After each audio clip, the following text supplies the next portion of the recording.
केळवदसारख्या एवढ्या प्रमुख गावामध्ये 25 वर्षापासून विकासाच्या दृष्टीने अभाव होता।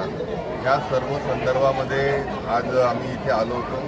विशेष करून जो ब्रिटिशकालीन पूल असेल किंवा आपला बसस्टँडपासून कपिलेश्वरपर्यंतचा रोड असेल, आपल्या राज्य सरकारच्या केंद्र सरकारच्या विविध योजना, लाडकी बहीण योजना असेल, शेतकऱ्यांना विजेच्या संदर्भामधली माफी असेल, या सर्व योजना जनतेपर्यंत पोहोचता आहेत की नाही, या सर्व संदर्भामध्ये पाहणी करण्याकरता आम्ही आलो होतो।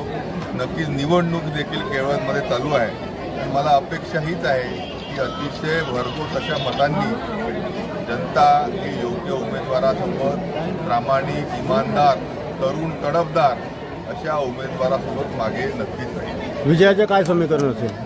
जनता ही विकासाच्या मागे आहे आणि विकास हा सर्वदूर होत असताना केंद्रातल्या राज्यातल्या सरकारला अभिप्रेत असलेले उमेदवार जे आमच्या वतीने उभे आहेत त्याच्या मागे नक्की जनता उभी राहील आणि तेच आमचं विजयाचं गणित आहे। काय आव्हान करणार?